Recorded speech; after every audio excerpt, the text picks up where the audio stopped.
نعمت صرف ہدایت ہے، یہ نوٹ کر لیجئے، تجزیہ کر کے سمجھ لیجئے۔ کوئی شے نعمت نہیں ہے، کوئی شے، نہ اولاد نعمت ہے، نہ صحت نعمت ہے، نہ دولت نعمت ہے، نہ اقتدار نعمت ہے، اگر ہدایت ساتھ نہ ہو۔ ہدایت ساتھ ہو تو ہر شے نعمت ہے۔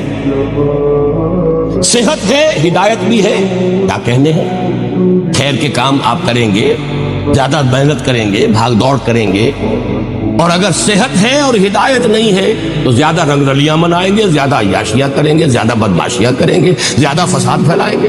یہ نعمت تو نوعی زحمت ہو گئی۔ اولاد ہے، ہدایت نہیں، اولاد کو کیا بنائیں گے؟ اللہ کے باغی بنا کر اٹھائیں گے۔ آپ کی قبروں پر جا کر پیشاب کرے گی وہی اولاد، کیا بنائیں گے اس کو؟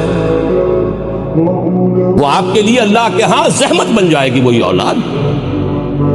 اور اولاد دی ہے، آپ کو ہدایت دی، اس کی تربیت صحیح کی ہے آپ نے، تعلیم اس کو صحیح دی ہے، وہ آپ کے لیے صدقہ جاریہ بن جائے گی۔ گویا کہ ہر شے صرف نعمت ہدایت کے ساتھ، یہ جس کو ہم کہتے ہیں، جو پرانے زمانے میں تصور تھا، کوئی شے جس چیز سے چھو جائے وہ سونا بن جاتی، وہ شے ہے ہدایت۔ ہدایت ہو تو صحت بھی نعمت ہے، دولت بھی نعمت ہے، اولاد بھی نعمت ہے، اقتدار نصیب ہو جائے، کیا کہنے ہیں، انسان دنیا میں فلاح پیدا کرے گا، خیر پیدا کرے گا، خلق خدا کی بہتری کرے گا، حضرت یوسف کے نقش قدم پر چلے گا، قحط جیسے مسئلے کو حل کر لے گا۔ لیکن یہ کہ اقتدار ملا ہو اور ہدایت نہ ہو تو پھر انسان فرعون بنے گا، نمرود بنے گا، اپنا بھی بیڑا غرق کرے گا، پوری قوم کا بھی بیڑا غرق کرے گا۔